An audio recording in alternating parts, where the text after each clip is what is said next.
नमस्कार. मी अध्यक्ष लायन प्राध्यापक सागर सर्वोत्तम कुलकर्णी तुम्हा सर्वांचं आपल्या नवीन उपक्रम मनापासून मनापर्यंत यामध्ये स्वागत करतो. का हा उपक्रम आपण चालू करतो आहे? कारण आपल्या क्लबमध्ये जे विविध सदस्य आहेत त्यांनी केलेल्या अचिव्हमेंट्स, त्यांचा संघर्ष, त्यांचे विचार, त्यांचे सुप्त गुण हे सर्व आपल्या सर्व सदस्यांच्या समोर यावे याकरता ही एक नवीन संकल्पना आम्ही आपल्या सर्व सदस्यांसाठी घेऊन येत आहोत. यामध्ये आपण आपल्या लायन्स क्लबमधील सदस्यांची दिलखुलास गप्पा मारणार आहोत, त्यांना वेगवेगळे प्रश्न विचारणार आहोत आणि त्यांची उत्तरं, त्यांचे विचार आपण जाणून घेणार आहोत. आज आपल्याला या कार्यक्रमाच्या पहिल्याच भागासाठी प्रमुख पाहुणे म्हणून लाभलेले आहेत आपल्या लायन्स क्लब ऑफ शिर्डी साईचे संस्थापक सदस्य आणि Sanjivani college of engineering training and placement विभागाचे प्रमुख doctor lion Vishal Tidke sir. नमस्कार. तिडके सर, तुमचं स्वागत करतो आणि सर्वात पहिले तर तुमचे आभार मानतो कारण की तुम्ही तयार झाले पहिल्या इंटरव्ह्यूसाठी. कारण की आम्ही वेगवेगळ्या सदस्यांना विचारलं आणि सगळेजण थोडेसे घाबरलेले होते की इंटरव्ह्यू द्यायचा कसा, मुलाखत द्यायची कशी. पण सर्वात पहिले तुमचा आभार, धन्यवाद, तुम्ही वेळ दिला. तर आपण इंटरव्ह्यूला सुरुवात करूया. सर्वात पहिले सर, आम्हाला सर्वांना जाणून घ्यायचं आहे तुमच्या पूर्ण शैक्षणिक प्रवासाविषयी, म्हणजे बालपण, तुमचा शैक्षणिक तुमचा प्रवास कसा होता, महाविद्यालयीन प्रवास, नोकरी आणि अगदी तुमचा PhD पर्यंतचा संपूर्ण प्रवास आम्हाला तुमच्याकडनं जाणून घ्यायचा आहे. धन्यवाद. पहिले तर लायन्स क्लब ऑफ शिर्डी साईचे विद्यमान पदाधिकारी अर्थात अध्यक्ष, सचिव आणि खजिनदार, त्याचप्रमाणे सर्वच पदाधिकारी आणि आपल्या क्लबचे अर्थात या झोनचे चेअरपर्सन डॉक्टर एकनाथजी गोंदकर, तुम्हाला सगळ्यांचं विशेष कौतुक करावं असं वाटतं.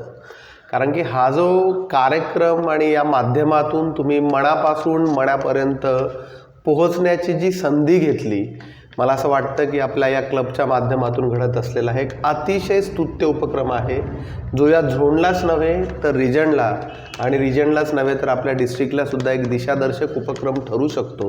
त्यामुळे तुमचं सर्वप्रथम कौतुक करतो. सर, अतिशय सुंदर प्रश्न तुम्ही मला विचारलात. माझा PhDचा प्रवास किंवा माझ्या शैक्षणिक वाटचालीमधला माझा प्रवास तुम्हाला सगळ्यांना सांगायला मला विशेष आनंद होतो की मी जीवन शिक्षण मंदिर अर्थात जिल्हा परिषदेच्या शाळेमध्ये शिकलेला विद्यार्थी आज अगदी शिक्षणाच्या माध्यमातून वेगळ्या दर्जांमध्ये वेगळ्या पदांपर्यंत काम करत असताना हा प्रवास खरं तर एवढा मोठा कधी होईल आणि होऊ शकतो का याची खात्री मलाही कधी वाटली नाही. परंतु माझे आजोबा शिक्षक होते, माझे वडील शिक्षक होते आणि कदाचित त्यांची ती प्रेरणा आणि बाबा की जे सगळ्या समस्त जगाचे शिक्षकच आहेत, गुरुच आहेत आणि त्यांच्या या शिर्डीमध्ये वास्तव्य असल्यामुळे कदाचित मला असं वाटतं की हे सगळं शक्य झालं असेल. पण अगदी सांगायला हरकत नाही तुम्हा सगळ्यांना की मी सर्वप्रथम जिल्हा परिषदेच्या शाळेमध्ये 4थी पर्यंत म्हणजे जिथे एक शिक्षकी शाळा असायची त्या शाळेमधून सुरू झालेला माझा प्रवास नंतर मराठी माध्यमाच्या शाळेमध्येच, त्या काळी सेमी इंग्लिश पण नव्हतं, आणि मग 10वी पर्यंतचं माझं शिक्षण म्हणजे अगदी मला आठवतं की 5वी मध्ये पहिल्यांदा मी ABCD शिकलो असेल, मग ती कॅपिटल लेटर असो किंवा स्मॉल लेटर असो, आणि आज अगदी आंतरराष्ट्रीय लेवलपर्यंतही काम माझं वेगवेगळ्या माध्यमातून होत असतं, मग रिसर्च पब्लिकेशन्स असो किंवा अगदी कॅनडाचा रिसर्च टूर असो. परंतु आजही मला तुम्हाला सांगायला इथं विशेष आनंद वाटतो की मला आजही कर्सू लँग्वेज जी आजकाल छोटी छोटी मुलं, माझा मुलगाही लिहितो पण मला आजही ती लिहिता येत नाही. सांगण्याचा उद्देश हा आहे की प्रवास आयुष्यामध्ये हा अडखळतच असतो आणि एवढा मोठा जरी प्रवास झाला तरी काहीतरी शिल्लक राहतं, म्हणून ते शिल्लक राहील या भीतीने करायचं नाही, असं केलं नाही पाहिजे.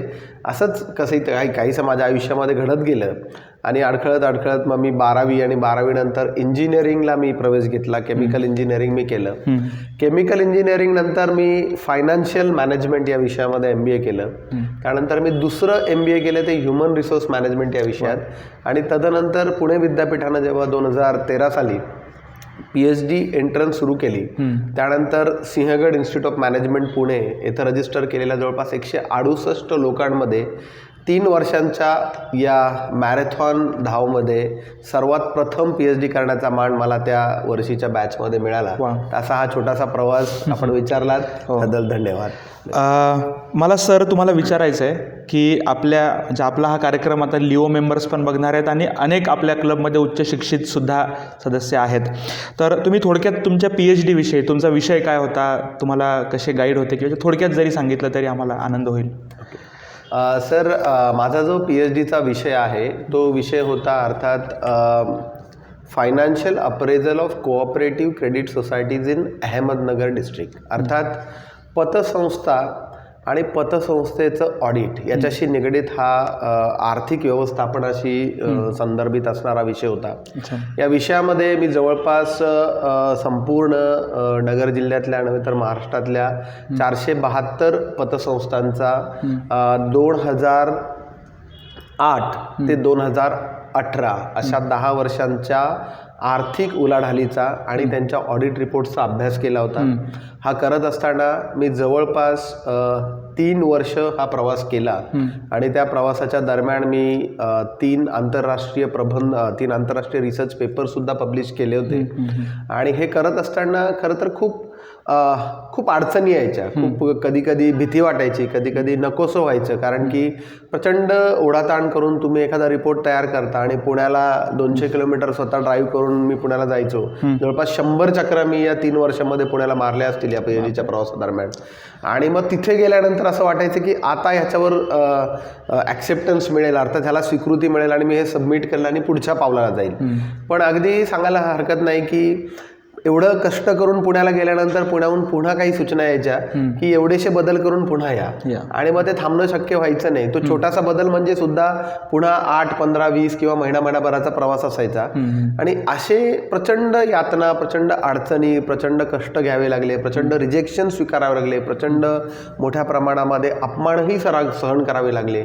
परंतु एका गोष्टीवर ठाम होतो की आपण जर हा प्रवास निर्माण केला, एक तर आपण करायला नव्हता पाहिजे आणि आता जर केलाय तर हा पूर्ण केल्याशिवाय पर्याय नाही. परंतु मला इथे विशेष नमूद करावं असं वाटतं की या सगळ्या प्रवासामध्ये काही लोकांचं कसं अनपेक्षितरित्या तुम्हाला सपोर्ट होत असतो. याचं एक मोठं उदाहरण सांगतो. 2013 साली जेव्हा माझं PhDचं रजिस्ट्रेशन झालं त्यावेळी मी सहजच आमच्या संस्थेचे, म्हणजे मी संजीवनी शिक्षण संस्थेत नोकरी करतो, तर तिकडे आमच्या संस्थेचे जे व्यवस्थापकीय विश्वस्त आहेत आमचे अमितदादा कोल्हे, यांना मी सहज पेढा घेऊन गेलो होतो. त्यांना माहिती नव्हतं. मला त्यांनी सहज विचारलं की सर कशा संदर्भात हा पेढा आहे. तर मी सांगितलं सर माझं PhDला रजिस्ट्रेशन होतं आहे आणि मी पुणे विद्यापीठामध्ये अशा इन्स्टिट्यूटला PhD करणार आहे. तर आत्मविश्वास काय असतो आणि त्याचे काय फायदे होतात त्याचं खूप कोइन्सिडन्स असणारं उदाहरण आहे. तरुणांना आदर्शवत आहे म्हणून सांगतोय खरं तर उदाहरण असं घडलं की मला मग दादांनी विचारलं सर साधारणपणे PhD किती वर्षाची असते. म्हटलं सर जर काही अडचणी नाही आल्या तर 3 वर्ष आणि नाहीतर 5 वर्ष. तर 5 वर्षात जर PhD नाही पूर्ण झाली तर तुम्हाला परत रजिस्ट्रेशन करावं लागतं आणि पुन्हा तो प्रवास वाढतो. त्यावेळेसचे ते तसे नियम होते. त्यावेळेस पेढा घेत असताना अमित दादांचे ते शब्द मला आजही आठवतात आणि ते शब्द होते की जर ही तिडके सरांची PhD असेल तर ही 3च वर्षात पूर्ण होणार म्हणायचं.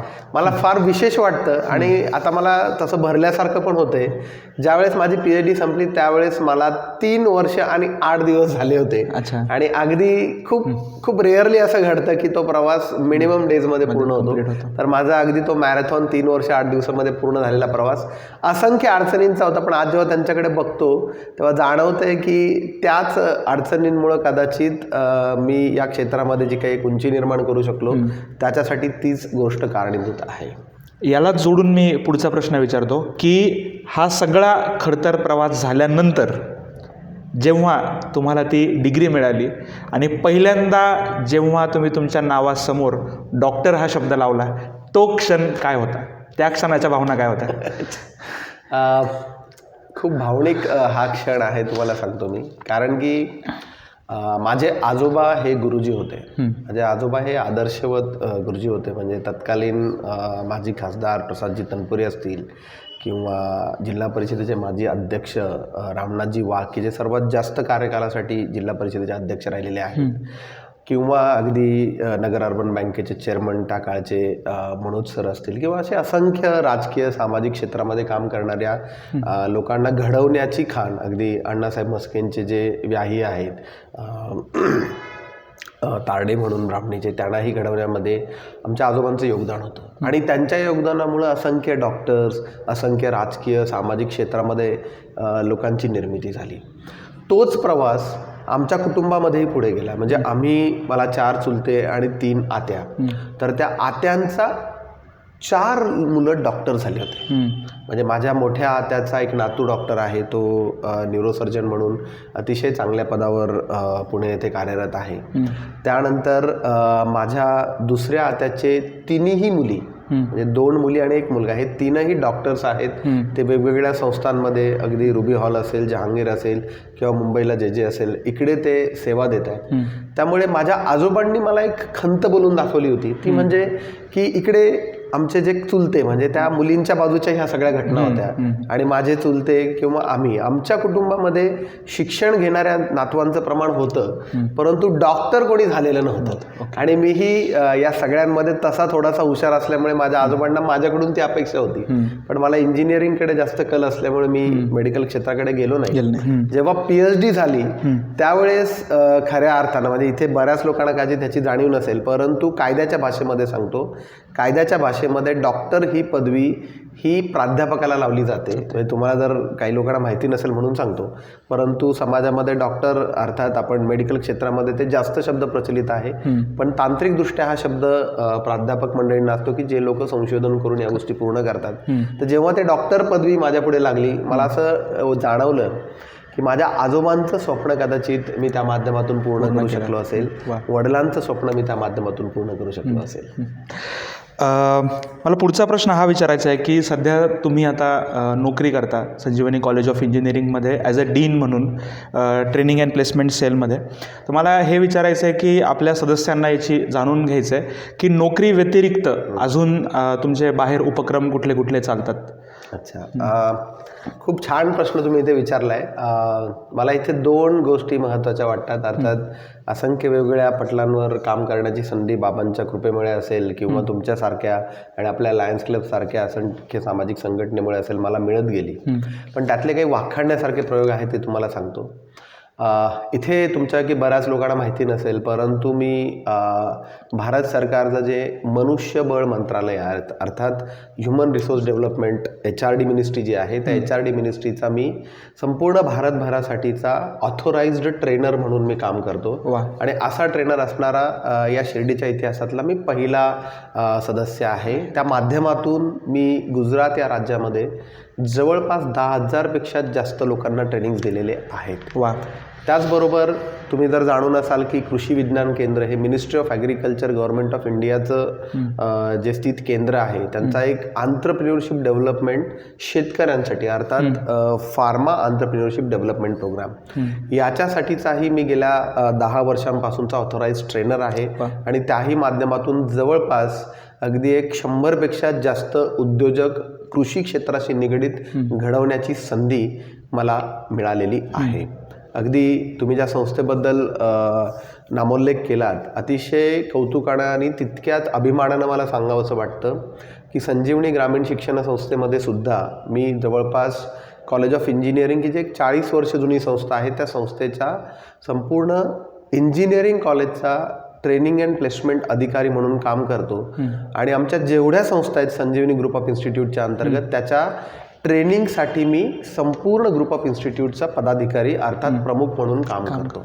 तर हा सगळा असा थोडासा वेगळा प्रवास मला असं वाटतं की लोकांना माहिती नसावा. त्याचबरोबर छोटंसं जर सांगायचं म्हटलं तर मी आत्तापर्यंत 100हून जास्त राष्ट्रीय आणि आंतरराष्ट्रीय पातळीवर वेगवेगळे वर्कशॉप्स घेतलेले आहेत. म्हणजे नाशिक असेल, पुणे असेल आणि आपल्या जवळची नियरबाय परिसरामध्ये असणारे वेगवेगळी व्यासपीठं असतील, तिथे अशा प्रकारचे 100हून अधिक वर्कशॉप्स, ज्याला आपण लाईफ स्किल कोचिंग म्हणतो, मेंटॉरिंग म्हणतो, किंवा इंटरव्ह्यू स्किल बिल्डिंग म्हणतो किंवा शेअर बाजार संदर्भात असेल किंवा फायनान्शियल इन्व्हेस्टमेंट संदर्भात असेल, अशा वेगवेगळ्या विषयांवर जवळपास 100हून जास्त वर्कशॉप्सच्या माध्यमातून मी घेतले.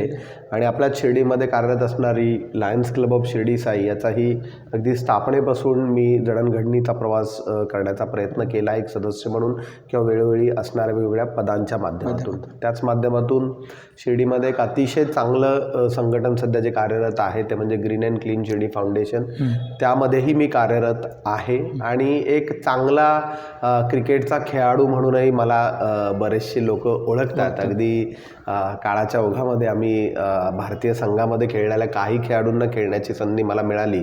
जसं तुम्ही ओळखत असाल की श्रीरामपूरचे झहीर खान जे भारतीय संघाचे एक दिग्गज गोलंदाज म्हणून नंतरच्या काळात नावारूपाला आले, त्यांच्याही बरोबर खेळण्याची संधी मला मिळाली आहे. किंवा अगदी भारतीय संघामध्ये जे खेळू शकले कमी कालावधीसाठी असतील पण असे आविष्कार साळवी असतील, धीरज जाधव असतील, असे काही खेळाडू, अनुपम संकलेचे असतील की ज्यांनी IPL म्हणा किंवा राज्याचं नेतृत्व केलं आहे किंवा संघासाठी भारतीय संघासाठी खेळले, अशा अविनाश आवारी म्हणून एक गोव्याचे धीरोदात्त गोलंदाज होते, अशा काही खेळाडूंबरोबर खेळण्याची संधी मला माझ्या क्रिकेटच्याही जीवनामध्ये मिळाली आहे. सर, तुम्ही आधी इंजिनिअरिंग पूर्ण केलं, त्यानंतर तुम्ही MBA केलं. पण जनरली आपल्याकडे कल असा आहे की इंजिनिअरिंग आणि MBA वगैरे असं केल्यानंतर मुलं एखाद्या कंपनीमध्ये जॉब वगैरे बघतात. पण तुम्ही टीचिंग फील्डकडे कसं वळले? अतिशय विनोदात्मक हा प्रश्न आहे माझ्यासाठी. विनोदात्मक यासाठी सांगतो की मी साधारणपणे अशा फेजमध्ये माझ्या कॉलेज आयुष्यामध्ये होतो जेव्हा कॉलेजमध्ये एखादा जर मुलगा म्हटला की तुला काय व्हायचं, तर मुलं काहीही व्हायला तयार असायची परंतु प्राध्यापक व्हायला तयार नसायचे. परंतु माझे आजोबा असतील, वडील असतील, हे शिक्षकच असल्यामुळे आणि लहानपणापासून कुटुंबामध्ये तो वारसा असल्यामुळे मला लहानपणापासून वाटायचं की मला शिक्षक व्हायचं आहे. पण दुर्दैवानं शिक्षक व्हायचं आहे असं जर मी मुलांना सांगितलं तर मुलं हाला हसतील, म्हणून मी मुलांना तसं खोटं बोलायचो की मला इतर पदाधिकारी म्हणून काम करायचं आहे, कंपनीत मॅनेजर म्हणून जायचं आहे. पण अगदी लहानपणापासून मला जर कुठल्या गोष्टीचं स्वप्न पडत असेल तर ते मी एक शिक्षक असावं याचंच. आणि त्याला कारणही हे आहे की मला असं नक्की जाणवतं की आजोबांनी सांगितलेले काही तत्त्व असतील, म्हणजे माझे आजोबा आयुष्यात कधीही खोटं बोलले नाहीत. त्यांचं वैशिष्ट्य म्हणजे ते कधीच खोटं बोलले नाहीत. आणि त्यांना त्या काळी संपूर्ण राहुरी तालुक्याने आदर्श पिता आणि आदर्श माता म्हणून एक मोठ्या जवळपास 10,000 लोकांपेक्षा जास्त लोकांच्या एकत्रीकरणाने निर्माण झालेला तो सोहळा होता की तो त्यांच्या विद्यार्थ्यांनी तयार केला होता. तर इतक्या उंचीचे आमचे आजोबा होते आणि त्याच उंचीचं कार्य करण्याची संधी कदाचित मला त्यांच्या प्रेरणेतून आणि आमच्या वडिलांनी जी काही प्रामाणिक सेवा केली असेल एक शिक्षक म्हणून, त्यातून मिळाली असावी. आणि म्हणून खरं तर मी शिक्षक झालो असं मला वाटतं. यालाही त्याचा मला अभिमान आहे.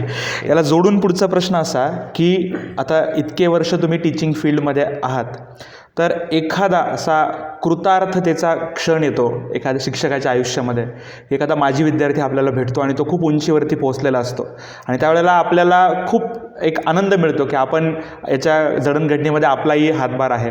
तर असा एखादा क्षण तुम्ही जर शेअर केला आमच्यासोबत? तसं खरं जर सांगायचं म्हटलं तर थोडंसं इतिहासाकडे जातो. विनोदात्मक आहे परंतु ते सांगण्याची संधी आहे म्हणून बोलतो.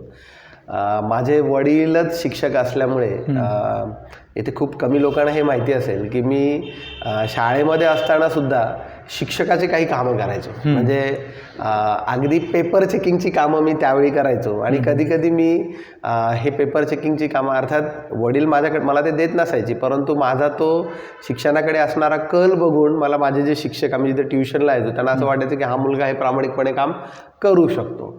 त्यामुळे कदाचित असेल म्हणा किंवा नंतर योगायोगाने म्हणा, ट्रेनर म्हणून अगदी माझ्या वयापेक्षा कितीतरी जास्त वयाच्या लोकांना सुद्धा ट्रेनिंग देण्याचं, अगदी 50, 55, 60 वर्षाची लोक सुद्धा कदाचित आता पब्लिकमध्ये ह्या गोष्टी मान्य करणार नाहीत किंवा मीही तसा नामोल्लेख करून त्यांची उंची कमी करण्याचा प्रयत्न करणार नाही, परंतु अशा असंख्य लोकांना ट्रेनिंग देण्याची संधी मला वेगवेगळ्या फोरमवर मिळाली. त्यातले असंख्य आनंददायी प्रसंग आहे. एक छोटासा प्रसंग आठवतो मला. बाबांचा निस्सीम भक्त असल्या कारणाने जेव्हापासून मला कळत नाही तेव्हापासून दररोज बाबांचं दर्शनाने दिवसाची सुरुवात करायची हा प्रघात आमच्या घरामध्ये आहे. मग सकाळी जेव्हापासून मला कळतं तेव्हापासून मी स्वतः आपलं मंदिरात जाणार, दर्शन घेणार. ते घेत असताना एका छानशा गुरुवारी आठवलेला झालेला प्रसंग सांगतो. तेव्हा 4 नंबर गेट जे आताचा आहे तिथून प्रवेश केला जायचा. मग प्रवेश तिथून मिळाला की मी आपलं दर्शनाला चाललो होतो आणि दर्शनाला जाता जाता मला निम्म्या रस्त्यावर माझा एक विद्यार्थी भेटला. आता तो विद्यार्थी जेव्हा मला भेटला तेव्हा एक म्हटलं आनंद झाला त्याला माझा. तो आनंद जेव्हा झाला त्या आनंदाची उंची एवढी वाढली त्यावेळेस मी बाबांचं मुखदर्शन घेत होतो. जरी मी मध्ये दर्शनाला जात असलो तरी एक सवय होती, तुम्हाला माहिती असेल की तिथे एक मुखदर्शनचा पॉईंट आहे, आपण तिथे जातो, दर्शन घेतो आणि मग पुन्हा आपल्या लोकल गेटने दर्शनला मध्ये जातो. तर मी ते दर्शन घेत होतो आणि ते दर्शन घेत असताना तो विद्यार्थी माझ्या पाया पडत होता. हा क्षण मला असं वाटतं की माझ्या आयुष्यामध्ये एक सर्वोच्च क्षण आहे, कारण की बाबांच्या मंदिरामध्ये बाबांचं दर्शन घेत असताना एखाद्या माणसाला असं वाटावं की त्याने माझं दर्शन घ्यावं, यापेक्षा दुसरं कदाचित या क्षेत्रामध्ये मोठं सुख नाही असं मला वाटतं. आणि तो एक माझ्या अतिशय हृदयाजवळचा प्रसंग आहे. असे इतर तर खूप आनंददायी प्रसंग आहे, पण हा एक प्रसंग विशेष करून मला आठवतो. खूप छान. खरंच तुमचं म्हणजे ऐकताना माझ्या अंगावरती काटा आला की आपण बाबांचं दर्शन घेतो आणि कोणीतरी आपल्या पाया पडतं आहे. थोडं आपण नोकरीकडे येऊ तुमच्या. आपण संजीवनी कॉलेज ऑफ इंजिनिअरिंगमध्ये काम करतात आणि सध्या तुमच्याकडे ट्रेनिंग अँड प्लेसमेंट या विभागाची प्रमुख पदाची जबाबदारी आहे. आम्ही पेपरमध्ये वाचतो तर दिवसाआड किंवा रोज एक तरी प्लेसमेंटची संजीवनीची बातमी असतेच की इतक्या लाखाचं पॅकेज मिळालं, इतक्या विद्यार्थ्यांची निवड झाली, मोठ्या मोठ्या कंपन्यांची नावं असतात. तर मला तुम्हाला हे विचारायचं की जेव्हापासून तुमची ट्रेनिंग अँड प्लेसमेंट या विभागाच्या प्रमुखपदी निवड झाली तर तुम्ही काय काय बदल केले की जेणेकरून हा रिझल्ट दिसतोय? काय स्ट्रॅटेजीज तुम्ही तिथे यूज केल्या, अगदी थोडक्यात सांगता आलं तर? हा एक खरं तर ट्रिकी प्रश्न आहे, कारण की एक संस्था म्हटलं की प्रत्येक संस्थेची आपली काही ध्येय धोरणं असतात. परंतु मला असं वाटतं की संजीवनी ग्रामीण शिक्षण संस्थेची आजचं हे जे काही प्रवास आहे, हा प्रवास निश्चितच 1983 साली हा जेव्हा प्रवास सुरू झाला, म्हणजे त्या काळी ही संस्था स्थापन करणारे जे आदरणीय शंकररावजी कोल्हे साहेब असतील, अतिशय अभ्यासू, तितकेच प्रामाणिक, परंतु तितकेच तत्पर, हे कदाचित या संस्थेचं आताचं बीज आहे. म्हणजे संस्थेचं जर वैशिष्ट्य सांगायचं म्हटलं तर कुठलाही नाविन्यपूर्ण प्रयोग जर इथे राबवायचा असेल तर त्यासाठी आम्हाला विशेष अडचणी येत नाही. एखादी गोष्ट पटली की आमच्या संस्थेच्या मध्ये आदरणीय नितीन दादा असोत किंवा अमित दादा असोत किंवा सुमित दादा असोत, त्यांना पटलं की ते लगेच ॲक्शन घेतात. म्हणजे अगदी छोटंसं उदाहरण सांगतो. आत्ता या कोविडच्या गाईडलाईन्स असताना सुद्धा अतिशय, म्हणजे अर्थात गाईडलाईन्स नव्हत्या, आम्ही शासकीय नियमांना धरूनच हा कार्यक्रम राबवला, परंतु दादांना जेव्हा मी एक संकल्पना आम्ही जेव्हा मांडली की दादा आपण एक कौतुक सोहळा करायला पाहिजे, कारण की आपल्यावर 4 वर्षापूर्वी लोकांनी विश्वास ठेवलेला असतो, कारण इंजिनिअरिंग म्हणा किंवा इतर तत्सम जे काही कोर्सेस असतात हे 4-4 वर्षाचे कोर्सेस असतात. मग या कोर्सेसमध्ये आपल्यावर 4 वर्षांपासून लोकांनी जो विश्वास ठेवला आहे त्या विश्वासाला सार्थता होणं, अर्थात मुलांना प्लेसमेंट देणं, हे काम अतिशय कौतुकानं आपण करतो. पण त्या विद्यार्थ्याचं कुठं कौतुक होतंय, पण त्याच्या पालकाचं आपण कौतुक करायला कुठेतरी कमी पडतो. म्हणून आपण एक गुणगौरव सोहळा करायला पाहिजे. मग आमची ही छोटीशी संकल्पना अगदी मी काही दिवसानंतर जेव्हा आलो तेव्हा आमच्या टीमच्या माध्यमातून जेव्हा मांडली गेली तेव्हा अतिशय 0 मिनिटामध्ये आपण ज्याला म्हणतो त्याच्यावर कार्यवाही करण्यात आली आणि आमच्या संस्थेचे आदरणीय मॅनेजिंग ट्रस्टी अमित दादा यांनी ही संकल्पना उचलून धरली. इतक्या मोठ्या प्रमाणात उचलून धरली की आम्ही आमच्या संस्थेच्या इतिहासामध्ये एक अतिशय चांगला प्रोग्राम करू शकलो की ज्यामध्ये जवळपास 552 मुलं जे आम्ही 2021च्या बॅचमध्ये प्लेस केले होते ते त्यांची घरची मंडळी, अगदी त्यांचे वडील असतील, आई असतील, भाऊ असतील, बहिणी असतील, मित्र असतील, या सगळ्यांच्या समक्ष आम्ही त्यांचा गुणगौरव केला.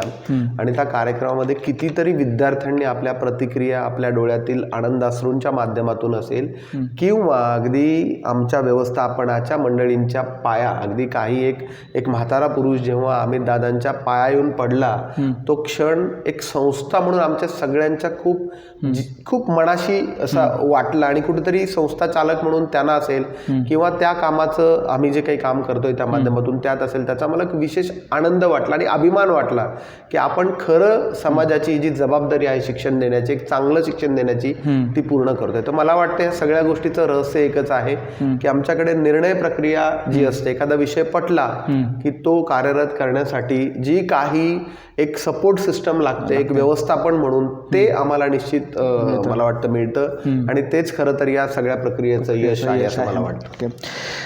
याला जोडून पुढचा प्रश्न मला विचारायचा आहे, कारण की आपला म्हणजे हा जो व्हिडिओ आहे आपले बरेचसे लिओ मेंबर्स पण बघणार आहेत आणि लिओ मेंबर तरुण आहेत, तेही आता काही जण जॉब करता प्रयत्न करतील काही दिवसानंतर, कोणी आता बिझनेसमध्ये आहे.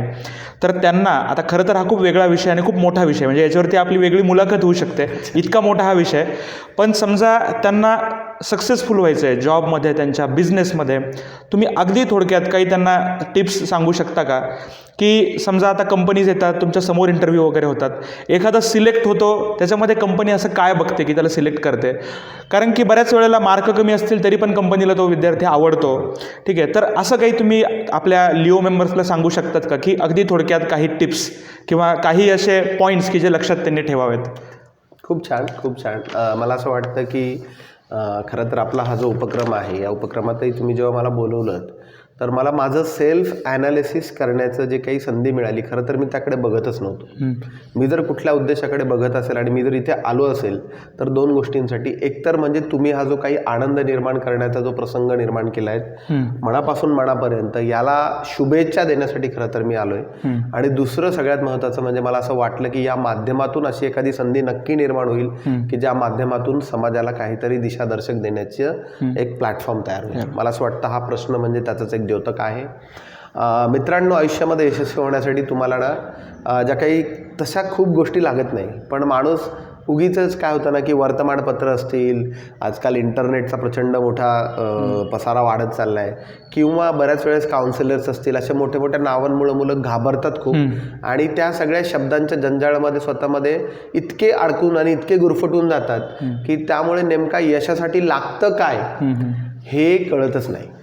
तर मला असं वाटतं की यशस्वी होण्यासाठी तसं विशेष काहीही मिश्रण लागत नाही, जे आपल्याकडे मुळातच असतं, फक्त त्याची जाणीव आपल्याला होणं अपेक्षित आहे. सगळ्यात पहिला गुणधर्म मला असं वाटतो की कंपन्या जर बघत असतील आजच्या काळामध्ये, ते म्हणजे विद्यार्थ्यामध्ये असणारा स्वयंशिस्तपणा अर्थात डिसिप्लिन. दुसरं सगळ्यात महत्त्वाचं म्हणजे त्या विद्यार्थ्याची ओनरशिप घेण्याची ॲबिलिटी. आता ओनरशिप म्हणजे काय, तर बरेचदा आपण एखादं काम एखाद्या माणसाला जर दिलं तर आपण काय म्हणतो, आता कसं करूयात बघ. पण ओनरशिप म्हणजे काय असतं की हे काम माझं आहे, आता याला कसं सजवूयात, कसं रंगवूयात, कसं करूयात, हे निर्णय घेण्याची आपली क्षमता असली पाहिजे. आणि ते काम जास्तीत जास्त चांगलं आणि त्याच वेळेस कंपनीला कसं अपेक्षित आहे तशा पद्धतीनं देण्याची, आणि त्या माध्यमातून येणारी रिस्क असेल, त्या माध्यमातून येणारं यश असेल किंवा त्या माध्यमातून येणारं अपयश असेल, याला स्वीकारण्याची ॲबिलिटी ज्या लोकांमध्ये असते त्या लोकांना कंपनी खूप पटकन उचलते असं मला वाटतं. म्हणून तरुणांनीही हा एक संदेश घेतला पाहिजे की स्वयंशिस्त, नैतिक मूल्य आणि त्याच्याही पुढे जाऊन ओनरशिप घेण्याची तयारी जर आपण दाखवलीत तर येणाऱ्या भविष्य काळामध्ये आपण पाहिजेच्या दर्जाच्या क्षेत्रामध्ये कार्यरत होऊ शकतो. वा, खूप छान. तुम्ही अगदी पॉइंटर्स म्हणूया, 2-3 पॉइंटरमध्ये तुम्ही खूप मस्त मार्गदर्शन केलं. थोडं आता आपण तुमच्या वैयक्तिक आयुष्याकडे येऊ. मला सांगा की आपल्या कुटुंबामध्ये सध्या आता कोण कोण सदस्य आहेत? अच्छा, तसं माझं कुटुंब हे एकत्र कुटुंब पद्धतीमध्ये जगलेलो आम्ही सर्व आहोत. माझ्या कुटुंबामध्ये माझे एक वडील बंधू आहेत, ते शिर्डीमध्ये ट्रॅव्हल व्यावसायिक म्हणून सुपरिचित आहेत. आणि त्याचबरोबर त्यांचं संपूर्ण कुटुंब अर्थात त्यांच्या धर्मपत्नी आणि त्यांची 2 मुलं, एक मुलगी आणि एक मुलगा, आणि मी, माझी धर्मपत्नी आणि मला एक मुलगा आणि एक मुलगी आहे. असे आम्ही 8 सदस्य आणि आमचे वडील आणि आई, असा 10 कुटुंबाचा एक एकत्रित परिवार आमचा आहे. आणि त्यात सगळ्यात महत्त्वाचं एक कॉम्बिनेशन आहे ते सांगतो. ते म्हणजे आम्ही जसे भाऊ आहोत तशा आमच्या धर्मपत्नी याही बहिणी आहेत. त्यामुळे असा गुढ्या गोविंदाचा छोटासा परिवार आहे असं मला. आता मी कुटुंबाविषयी याच्याकरता विचारलं की तुमचं जे अगदी व्यस्त कार्यक्रम असतो, व्यस्त दिनचर्या असते, शेड्यूल असतं, त्यातून तुम्ही स्वतः करता आणि कुटुंबाकरता तुम्हाला वेळ काढता येतो का? जो वेळ काही थोडाफार मिळतो तो तुम्ही कसा कुटुंबासोबत व्यतीत करता? आणि प्लस तुम्ही वैयक्तिक स्वतःच्या आरोग्याची काळजी घेणं किंवा वैयक्तिक तुमचे छंद जोपासणं याकरता जेव्हा जेव्हा तुम्हाला मोकळा वेळ मिळतो तेव्हा तुम्ही कुठले कुठले छंद जोपासतात? अच्छा, खूप छान प्रश्न आहे मला सर असं वाटतं. आणि एक संधीच आहे की तुम्हाला एक माझा छोटासा दिनक्रम सांगण्याची. मित्रांनो, सगळ्यात महत्त्वाचं सांगतो की मला सकाळी लवकर उठायची सवय आहे. आमच्या कुटुंबामध्ये जवळपास सगळ्यांनाच ही सवय, म्हणजे काही सर आमच्या सकाळी तुम्ही 5 वाजता आलात तर तुमच्या असं लक्षात येईल की आम्ही अगदी सर्व आवरून वगैरे सर्व कुटुंब तयार आहोत. दुसरं महत्त्वाचं म्हणजे कुटुंबासाठी कसा वेळ काढता, तर हो निश्चितच वेळ काढतो आणि मी तुम्हालाही आवाहन करेल की तो काढलाच पाहिजे. मी जेव्हा कॉलेजमधून घरी येतो तेव्हा मी हे विसरून गेलेलो असतो की मी एका संस्थेमध्ये नोकरी करतो. घरी आलो की माझ्या घरातला मी छोटा सदस्य आहे ही माझी भावना असते. आणि माझ्या बायकोशी जेव्हा मी पहिल्यांदी जेव्हा आमचा विवाह झाला तर विवाह झाल्यानंतर ज्या काही आपण बोलीचाली करतो, त्या ज्या काही गप्पा असतील त्या गप्पांमध्ये सगळ्यात महत्त्वाचा विषय तिला मी हेच सांगितलं होता की मला अगदी लहान मुलासारखं जगायला आवडतं आणि मला असं वाटतं की आपण ते जपलं पाहिजे. आपण स्वतःतलं अस्तित्व स्वतःचं जे बालपण आहे ते जर आपण सांभाळू शकलो तर मला वाटतं आपण आयुष्याचा खूप आनंद घेऊ शकतो. त्यामुळे निश्चितच मी घरी असलो की लहान मुलांमध्ये असतो, माझ्या आईवडिलांबरोबर असतो. आमच्या घरामध्ये एक पांडा आहे, आम्ही संध्याकाळी सगळी लोक एकत्रच जेवण करतो. त्या माध्यमातून दिवसभरामध्ये काय चर्चा झालेल्या असतील, दिवसभरामध्ये काय आनंदाचे दुःखाचे प्रसंग आलेले असतील याबद्दल आम्ही चर्चा करण्याचा प्रयत्न करतो आणि त्या माध्यमातून एकमेकांना समजून घेण्याचा प्रयत्न करतो. मग ती धर्मपत्नी असेल, आई असेल, वडील असतील, बहिणी असतील, आमचे बंधू असतील किंवा माझी मुलं आणि भावाची मुलं असतील, ह्या सगळ्यांशी आमचा अगदी रेग्युलर संवाद असतो आणि तो पाळण्यासाठी मी कसोशीने प्रयत्न करत असतो. राहिला मुद्दा माझ्या वैयक्तिक छंद जोपासण्याचा, तर मला थोडंसं फिरायला आवडतं. मग फिरण्याच्या माध्यमातून एस्पेशली मला मोठ्या मोठ्या डेस्टिनेशनला फिरायला नाही, परंतु कंट्री साईडमध्ये फिरायला आवडतं. कारण माझा एक छोटासा छंद असतो. मी बरेचदा माझी मिसेस असेल, आमचे घरातली छोटी लहान मुलं असतील किंवा माझी आई असेल, यांना मी कधी कधी मोटरसायकलवर म्हणा किंवा छोट्याशा आमच्या त्या गाडीमध्ये म्हणा घेतो आणि छोटे छोटे जी गावं आहेत परिसरातली, मग त्या गावातली जी कच्ची रस्ते असतील त्या रस्त्यांना जातो आणि तिथे जाऊन आम्ही मस्तपैकी छोटासा डबा घेऊन जाणार. तिथे रस्त्यामध्ये काहीतरी छोटी छोटी खाण्याची वस्तू जे आम्ही बालपणी खायचो त्या घेणार, तिथे जाऊन आम्ही बसणार. अशा प्रकारचे उपक्रम करत असतो आणि त्या माध्यमातून मी स्वतःला आणि त्याचबरोबर कुटुंबाला वेळ देण्याचा संधी घेत असतो. ओके. पुढे आता आपण थोडं तुमच्या सामाजिक कार्याकडे येऊ. तसं तुम्ही तुमच्या बोलण्यामध्ये उल्लेख केलाच, पण तरी मला हे विचारायचं आहे की शिर्डीमध्ये कुठल्या कुठल्या सामाजिक कार्यामध्ये तुमचा प्रत्यक्ष, तुम्ही तर 2 तशी संघटनेची नावं सांगितली, किंवा अप्रत्यक्ष की तुम्ही कुठल्याही संघटनेशी जोडले नसतानाही तुमच्याकडून तुम्ही सामाजिक कार्य स्वतः वैयक्तिक पातळीवरती करतात, त्याची थोडीशी आम्हाला माहिती द्या. तसं तर सामाजिक काम हे सामाजिक तोपर्यंतच राहू शकतं जोपर्यंत त्याच्यामध्ये स्वचा वास येत नाही. त्यामुळे अशा शब्दांचा उल्लेख करणं मला असं वाटतं थोडंसं माझ्यासाठी कठीण आहे. परंतु थोडंसं बौद्धिक क्षमता असल्यामुळे बरेचदा जे काही आमचं green and clean Shirdi foundation असेल तर त्याच्या बऱ्याचशा तात्विक चर्चेमध्ये काही योगदान देण्याचं काम किंवा स्ट्रॅटेजिक प्लॅनिंग लेवलचं काम करण्याची संधी मला खरं तर मिळत असते. आणि हे खरं तर माझं भाग्य आहे की एवढ्या चांगल्या संघटनेमध्ये काहीतरी चांगलं करण्याची संधी मला त्या माध्यमातून मिळते. आणि अगदी तसंच कार्य करण्याची संधी लायन्स क्लब ऑफ शिर्डी साईच्या माध्यमातूनही वेळोवेळी मिळत गेली. पूर्वी थोडंसं नोकरीमध्ये वेळ मिळायचा म्हणून जास्त मी कार्यरत असायचो, परंतु आता वाढलेल्या जबाबदारींमुळे आणि मग ह्या सगळ्या कसरतीमध्ये कुटुंबाला वेळ देणं, बाकीच्या आपल्या वैयक्तिक गरजांसाठी, वैयक्तिक आयुष्यासाठी वेळ काढणं हे थोडंसं जिकिरीचं होतं. म्हणून आता तसा तितकासा ॲक्टिव्हली मी क्लबमध्ये योगदान देऊ शकत नाही. परंतु तरीही एस्पेशली मला जे आवडतं की वर्षातून 1-2 उपक्रम माझ्या माध्यमातून मिळाले पाहिजेत आणि त्यासाठी मी आग्रही असतो. तर असं करण्याची संधी मला असं मी घेत असतो. आणि हेच मला असं वाटतं की छोटंसं कार्य आहे. वैयक्तिक स्तरावर सांगता येईल छोटंसं की आपण जेव्हा हे सगळं करत असतो तर माझा एक स्वभाव आहे की मी अगदी म्हणजे मला असं काही वाटलं की आपल्याला एखादी छोटीशी गोष्ट करायची, तर बरेचदा काय होतं की बरेच वर्ष सामाजिक क्षेत्रामध्ये काम केल्यामुळे असेल म्हणा, किंवा बरेचदा मला वेळ नसतो ह्या माझ्या अडचणीमुळे असेल म्हणा. मला असं जाणवतं की हा सगळा विषय खूप मोठा आणि मग चर्चा आणि मग प्लॅनिंग करून करताना कदाचित तो विषय मग कुठेतरी मागे पडून जातो असं माझी भावना आहे. म्हणून मग बरेचदा असं होतं की मला एखादी गोष्ट जर वाटली तर मी आपलं मस्तपैकी माझे 1-2 सहकारी आहेत, त्या सहकाऱ्यांशी आम्ही ते बोललो की आमचं ते एक वन गो असतं, म्हणजे आपल्याला असं करायचं आहे, येस येस, आणि मग तो विषय पुढे जातो. तर अशा पद्धतीने अर्थात त्या सगळ्या कामांची इथे मी चर्चा करणार नाही, ते मला असं वाटतं थोडंच योग्य, मला ते पटत नाही किंवा मी त्याचा उल्लेख कधीही कुठे केलेला नाही आहे. परंतु असं आहे, असं काही वाटलं की 1, 2, 3 आणि तो विषय पूर्ण झाला असतो. अच्छा, पुढे जाऊया. आता आपण थोडे लायन्स क्लब संदर्भातले प्रश्न आपण घेऊ, आपल्या क्लब संदर्भातले. तुम्ही लायन्स क्लबचे संस्थापक सदस्य आहात, ठीक आहे. 9 वर्षापूर्वी साधारणतः आपला क्लब स्थापन झाला शिर्डीमध्ये. तर तेव्हाचा लायन्स क्लब आणि आत्ताचा लायन्स क्लब आपला शिर्डी साई, याच्यात तुम्हाला काय फरक, काय तफावत जाणवतो? अच्छा, खरं तर जेव्हा आपण 2000 म्हणजे पूर्वी जेव्हा आपण लायन्स क्लबची जेव्हा स्थापना केली होती त्यावेळी या संघटनेचे पहिले अध्यक्ष अर्थात डॉक्टर संजयजी पठारे, की जे आता बांगलादेशमध्ये कार्यरत आहेत वैद्यकीय व्यवसायामध्ये. तर तदनंतरच्या काळामध्ये मग वसंतजी कदम असतील किंवा तदनंतरच्या काळामध्ये शिवगजे सर असतील, आपले वाल्मिक भाऊ तुरकणे असतील, तर अशा असंख्य मंडळींनी, डॉक्टर गोंदकर असतील, अशा असंख्य मंडळींनी हा क्लब खरं तर त्या काळामध्ये जिवंत ठेवण्याचं काम केलं. म्हणजे मला असं आठवतं, आणि आपल्या क्लबचे झेडसी डॉक्टर एकनाथजी गोंदकर यांना हा विषय खूप जवळून माहिती आहे की एक प्रसंग असा निर्माण झाला होता की जेव्हा आपला क्लब तांत्रिक अडचणींमुळे बंद करावा लागला होता, कारण की आपल्या क्लबचे ड्यूज वाढलेले होते.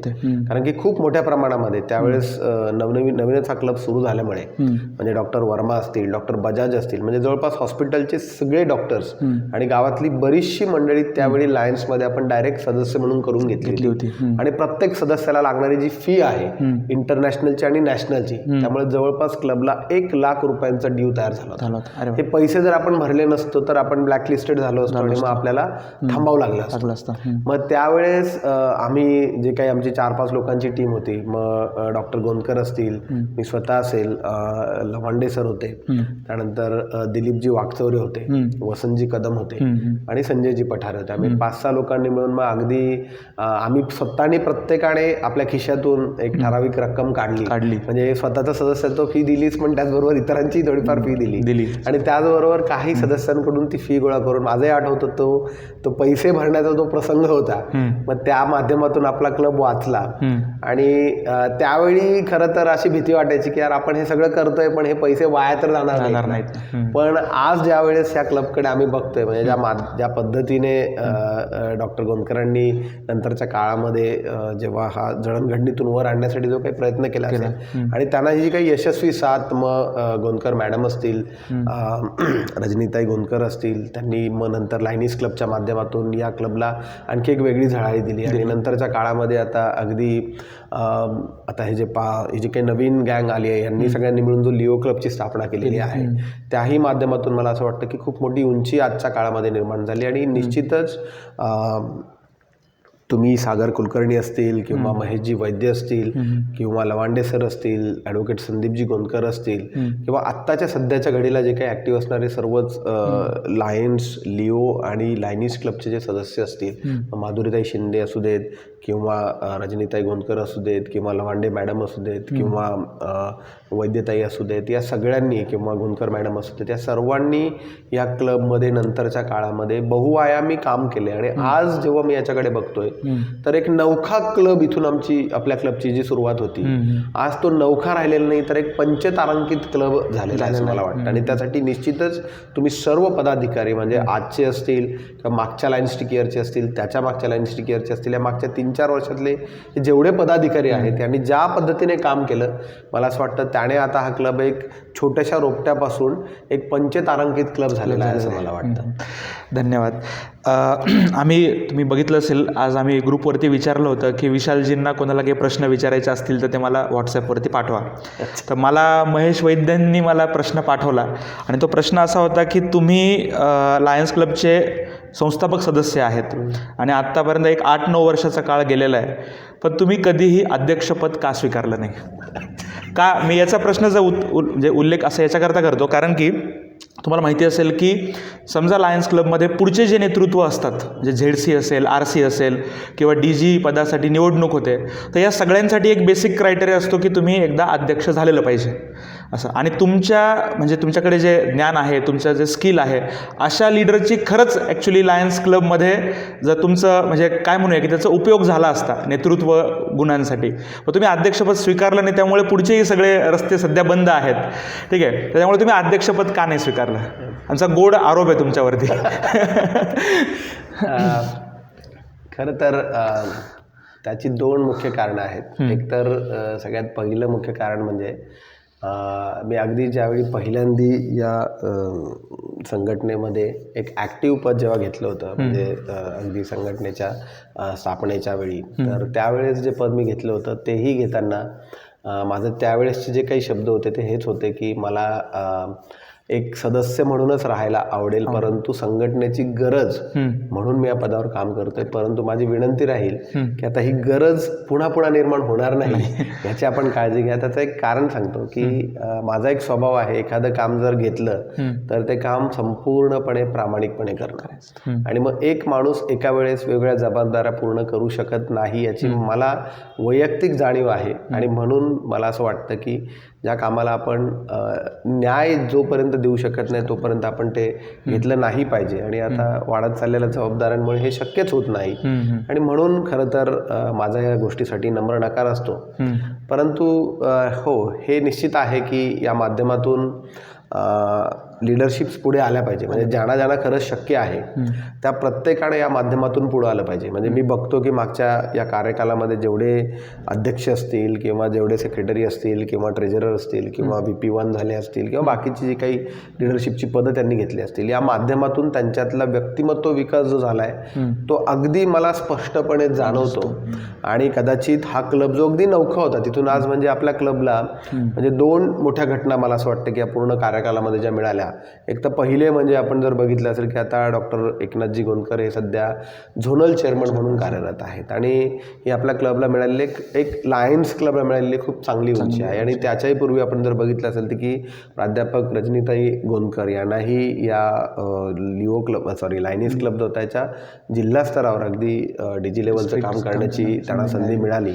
तर मला वाटतं हे त्याचमुळं की या लोकांनी त्यांच्या या कार्यकालामध्ये लीडरशिप, आता ते दोन्हीही प्रस्थापित लीडरच होते, कारण की डॉक्टरांनाही विश्वस्त पदाचा असेल किंवा आता सामाजिक राजकीय क्षेत्रामध्ये काम करण्याचा प्रचंड मोठा अनुभव. म्हणजे त्यांच्या निर्णय प्रक्रियेबद्दल निश्चित कौतुक वाटतं. म्हणजे मला असं वाटतं की दिशादर्शक काम करण्यासाठी एक खंबीरपणा निर्णयाचा असावा लागतो. तो निश्चितच त्यांच्या माध्यमातूनही आणि मॅडमच्याही माध्यमातून मिळाला. आणि मॅडमचाही स्वभाव वैशिष्ट्य असंच होतं ॲडमिनिस्ट्रेशनमध्ये काम केल्यामुळे. आणि मला वाटतं हे त्याचमुळे शक्य झालं की लीडरशिपची जी संधी असते ती या लोकांनी घेतली आणि त्या माध्यमातून पुढे गेले. मला वाटतं की ती एक नक्कीच छोटीशी खंत माझ्यामध्ये आहे, परंतु वैयक्तिक मला ती खंत नाही आहे, कारण की माझा हा थॉट एकदम डे 1 पासून क्लिअर होता आणि अजूनही तो विचार तसाच आहे. दुसरा प्रश्न सौ मनीषाताईंनी विचारला आहे की लायन्स क्लबच्या ॲक्टिव्हिटीजमध्ये आणि विशेषतः आपल्या व्हॉट्सॲप ग्रुपवरती तुमची उपस्थिती खूप कमी असते,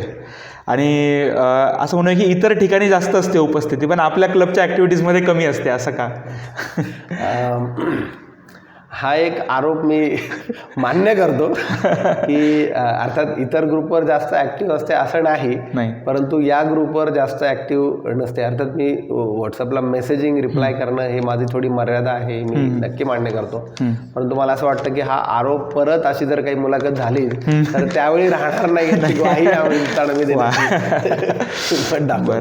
आपण आता थोडं आपल्या मुलाखतीच्या उत्तरार्धामध्ये आलो आहे, तर काही रॅपिड फायर क्वेश्चन्स आहेत. ओके. हां, ज्यात तुम्हाला काही ऑप्शन्स दिले जातील आणि त्यातला एक ऑप्शन तुम्हाला पटकन सांगायचा आहे. बरं. आणि याच्यामध्ये अजिबात डिप्लोमॅटिक आन्सर्सची अपेक्षा नाही आहे. आपल्या सगळ्यांना काही खुश ठेवायचं नाही आहे.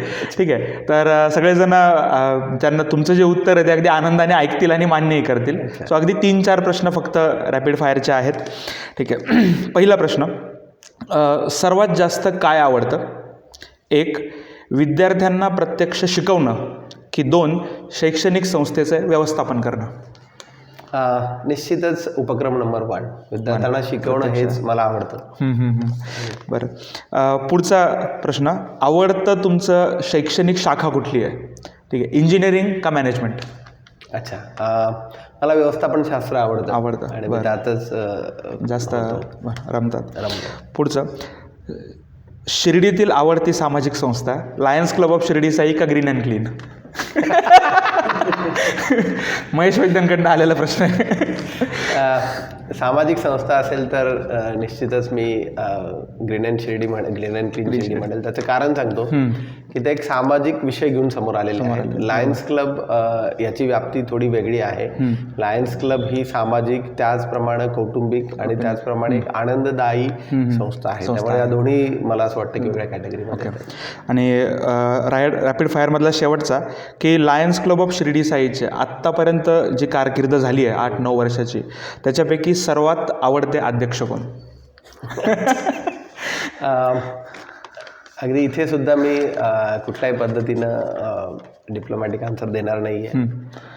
वैयक्तिक मला जर तुम्ही हे विचारलं असेल तर मला लायन्स क्लब ऑफ शिर्डी साईमध्ये कार्यरत असताना जर कुठल्या अध्यक्षांचं काम आवडलं असेल तर ते लायन वसंतजी कदम. ओके. माजी अध्यक्ष होते या संघटनेचे आणि इथे एक वेळ आहे म्हणून ही संधी नक्की घेतो मी की त्यांच्या कार्यकालामध्ये त्यांनी काही पायंडे पाडले होते. म्हणजे अगदी छोटासा पायंडा सांगतो की आम्ही प्रत्येक सदस्याच्या घरी जाऊन मीटिंग करायचो. आणि आम्ही त्या काळी म्हणजे जसं रिपोर्टिंगची जी उंची तुम्ही नंतरच्या काळामध्ये निर्माण केली, तर त्या उंची जी होती त्याचं अगदी म्हणजे आमच्या त्या काळामध्ये जे काही सदस्य होते तर त्यावेळेसच्या ज्या काही नोटिंग्स होत्या, म्हणजे मिनिट्स लिहिणं ज्याला आपण म्हणतो, टिप्पणी लिहिणं म्हणे, तर या सगळ्या गोष्टी आपण अतिशय जाणीवपूर्वक पूर्ण करायचो. आणि सगळ्यात महत्त्वाचं की लायन्स क्लब हा सामाजिक सेवेसाठी, म्हणजे आमच्या दोघांचा एक विचार पक्का होता, जसं प्रत्येक अध्यक्षाला ती एक संधी असते की आपल्या क्लबला नेमका कशा दिशेला घेऊन जायचं. तर आम्हाला त्यावेळेस जेव्हा आम्ही पदाधिकारी होतो तर म्हणजे वसंत कदम असतील, मी असेल आणि लवंडे सर होते आमच्याबरोबर, तर आम्ही बरोबर काम करत असताना आमचा एक विषय ठरलेला होता की सामाजिकता हा विषय आमच्यात असा जिव्हाळ्याचा होता आणि या विचारावर आम्ही ठाम होतो. म्हणून आम्ही त्या पूर्ण वर्षामध्ये जेवढे काही उपक्रम राबवलेले असतील त्या उपक्रमांमध्ये सामाजिकता हा अतिशय महत्त्वाचा विषय ठेवला होता. आणि मला असं वाटतं की त्याच्यामध्ये एकच जर कौटुंबिक कुठला विषय घडत असेल तर तो म्हणजे हा की आमची दर महिन्याची जी मीटिंग असायची ती कुठल्या तरी सदस्याच्या घरी असायची. मग तो त्याच्या कॅपॅसिटीनुसार जेवणाचा कार्यक्रम करायचा. पण अगदी मला आठवतं की प्रत्येक सदस्यानं आपापल्या घरी त्यावेळी काहींनी हॉटेल्समध्ये हे कार्यक्रम केले होते, काहींनी घरी हे कार्यक्रम केले होते. मग आता विद्यमान सदस्यांपैकी जर म्हणायचं म्हटलं तर डॉक्टर गोंदकरांनी मग जेवणाचा एक छानसा कार्यक्रम केला होता. त्यानंतर मी माझ्या घरी कवी थोरातांना बोलवून एक काव्य संमेलन छोटंसं आणि जेवण असा छानसा कार्यक्रम केला होता. त्यानंतर मला अजूनही आठवतं की शिवगजे सरांनी हॉटेल KBS ग्रँडमध्ये जेवणाचा कार्यक्रम केला होता. लवांडे सरांनी त्यांच्या घराच्या टेरेसवरती अतिशय छानसा कार्यक्रम त्यावेळी केला होता. मग वसंत कदम असतील, त्यांनी खूप छानसा कार्यक्रम त्यांच्या घरी केला होता. त्यानंतर विशेष कौतुक करून ज्याच्यामुळं वाल्मिकजी तुरकणे अध्यक्ष झाले, त्यांचा सगळ्यात शेवटचा जो जेवणाचा कार्यक्रम होता तो त्यांच्या घरी झाला होता. कार्यक्रमाची उंची एवढी छान होती की पुढच्या वर्षीचा अध्यक्ष कोण ह्या प्रश्नाचं उत्तर आम्हाला तिथे मिळालं होतं. नंतरच्या काळामध्ये तेच मग पुढच्या वर्षी अध्यक्ष झाले. ते एक छोटीशी लक्षात राहिलेली ऍक्टिव्हिटी होती. त्यावेळी एक ऍक्टिव्हिटी आम्ही केली होती. मी आज तुम्हा सगळ्यांना इथे एक आव्हान करू शकतो त्या विषयावर. आम्ही त्यावेळी एक ऍक्टिव्हिटी केली होती ती म्हणजे स्वच्छ शाळा सुंदर शाळा. ही जी ऍक्टिव्हिटी होती त्या काळामध्ये केलेली. त्यावेळेस आम्ही शिर्डीतल्या सगळ्या शाळांना आम्ही जवळपास 6 महिने ही ॲक्टिव्हिटी राबवली होती. म्हणजे गॅपने आम्ही व्हिजिट्स करायचो आणि आम्ही गुणांकन करायचो. म्हणजे माझ्याकडे आजही जवळपास 400-500 पानांचं एक डॉक्युमेंट माझ्याकडे तयार आहे आणि त्याचं सगळं बॅकग्राऊंड आम्ही त्यावेळी केलं होतं. त्यावेळी या परिसरातील मतदारसंघाचे आमदार आणि त्याचप्रमाणे कोपरगावचे आमदार त्यावेळी विद्यमान असताना त्यांनी त्या कार्यक्रमाच्यासाठी प्रमुख पाहुणे म्हणून उपस्थिती दिली होती आणि अतिशय छानसा तो कार्यक्रम त्यावेळी रंगवण्यात आला होता. आणि निश्चितच आताचे जे ज्येष्ठ सदस्य आहेत जे आता सध्याही ॲक्टिव्ह आपल्याला दिसतात, या सगळ्यांच्या सहकार्यामुळेच अर्थात ते पूर्ण होऊ शकलं होतं. तर मला म्हणून तसं वाटतं की ते एक छान कार्यकाल होता. ओके, शेवटचा प्रश्न आता की आता 2022 हे नवीन वर्ष सुरू होतं आहे, तर आता या नवीन वर्षासाठी तुमचे वैयक्तिक त्यानंतर व्यावसायिक किंवा सामाजिक तुमचे संकल्प किंवा तुमचं निश्चय, तुमचं नियोजन काय आहे? आणि लायन्स सदस्य जे आहेत, आपले लायन्स, लिनेस सदस्य जे आहेत, त्यांना तुम्ही शुभेच्छा कशा प्रकारे द्याल? आणि नवीन उपक्रम जो आत्ता आम्ही सुरू केला आहे त्याच्याविषयी तुमची प्रतिक्रिया. शेवटचा प्रश्न. खरं तर आता हा शेवटचा प्रश्न म्हणजे मुलाखतच अशी आहे की पहिल्यांदा मला असं वाटतं एखाद्या मंचावर बोलत असताना की थांबू नये. कारण की बरेचदा आपण जेव्हा मंचावर बोलतो तर श्रोत्यांना कुठपर्यंत आनंद मिळतोय आणि श्रोता कुठपर्यंत ऐकतोय हे समोर ठेवून आपल्याला खरं तर बोलायचं असतं आणि मग आपोआप आपल्याला कळतं की आता थांबलं पाहिजे. पण मला असं वाटतं की हा पहिला असा प्रसंग घडतोय की जेव्हा मला थांबूच नाही असं वाटतंय. कारण की जो मनापासून मनापर्यंतचा प्रवास तुम्ही सुरू केलाय, मला असं वाटतं तो आता अगदी परमोच्च दर्जाला, परमोच्च लेवलला जाऊन पोहोचलेला आहे आणि अगदी मनाच्या वेगवेगळ्या कानोऱ्यांना तुम्ही, वेगवेगळ्या कोपऱ्यांना तुम्ही टच केले. ज्या पद्धतीनं आल्हाददायकपणे तुम्ही हा जो काही कार्यक्रम रंगवला आहे, खरं तर खरंच यावर्षीच्या सर्व पदाधिकाऱ्यांना आणि मार्गदर्शन करणारे मेंटर्स असतील, डॉक्टर गोंदकर किंवा बाकीचे सर्व सदस्य, यांना धन्यवाद द्यायला पाहिजे की खूप छानसा उपक्रम या माध्यमातून निर्माण होतोय. मला खरंच असं वाटतं की हा कार्यक्रम जर आपण आपल्या स्वतःच्या आयुष्यामध्ये जेव्हा तुम्ही काहीतरी घडता, म्हणजे मुलाखती होताना आपण असं बघतो की सामाजिक क्षेत्रामध्ये, राजकीय क्षेत्रामध्ये वेगळ्या प्रकारची उंची जर एखाद्या माणसाने निर्माण केली तर त्यालाच मुलाखतीची संधी मिळते. परंतु मनापर्यंत पोहोचण्याची संधी खरं तर ही आहे असं मला वाटतं. आणि विशेष अभिमान असाही वाटतो की या सगळ्या गोष्टीसाठी तुम्हाला असं वाटलं की पहिल्यांदा तुम्ही माझी मुलाखत घ्यावी, त्याबद्दलही मी तुमचं विशेष अभिनंदन करतो, कौतुक करतो. पहिला प्रश्न संदेश देण्याचा 2022 मध्ये नाही पण येणाऱ्या सगळ्याच वर्षांमध्ये माझा एकच छोटासा उपक्रम आहे आणि एकच माझा संकल्प असतो, प्रत्येक वर्षी तोच असतो की आनंदी राहायचं. व्यावसायिक स्पर्धा करणं किंवा एखादी नोकरी करत असताना किंवा कुठली जबाबदारी करत असताना त्याच्यामध्ये मोठमोठी पदाक्रांत करत राहणं हे ध्येय माझ्या आयुष्यामध्ये पूर्वी नव्हतं, आजही नाही, भविष्यात राहण्याची शक्यता नाही. त्यामुळे आनंद निर्माण करत राहणं स्वतःसाठी आणि जसं समाजासाठी करता येईल तसं, हेच ब्रीदवाक्य घेऊन मी काम करत असतो. त्यामुळे सर्व तरुणांना, लायन्स क्लब असेल, लिओ क्लब असेल, आपल्या सर्व सदस्यांना, लायनीस क्लब असेल, सर्व सदस्यांना मला असं वाटतं की या मंचावर मीही तुम्हाला हीच विनंती करेल की आयुष्याच्या उतार वयामध्ये जेव्हा माणूस स्वतःच्या जमा खर्चाचा आणि केलेल्या चांगल्या आणि वाईट गोष्टींचा हिशोब जेव्हा मांडायला लागतो, त्यावेळी त्या बाजारामध्ये पैसा आणि प्रतिष्ठा या खूप छोट्या गोष्टी शिल्लक राहतात. सगळ्यात मोठी जर कुठली गोष्ट असते तर तो म्हणजे आनंद असतो असं मला वाटतं आणि तुम्ही केलेलं चांगलं काम हे असतं. त्यामुळे मला असं वाटतं की बाबांच्या शिर्डीमध्ये आपण हा जो काही उपक्रम केला आहे त्या माध्यमातून मीही तुम्हा सगळ्यांना हेच आवाहन करेल आणि याच तुम्हाला माझ्या या नवीन वर्षाच्या शुभेच्छा असतील की आपणही आयुष्याच्या प्रवासामध्ये शक्य झालं जेवढं शक्य होईल तेवढा आनंद निर्माण करा. मग तो स्वतःसाठी असेल किंवा इतरांसाठी असेल.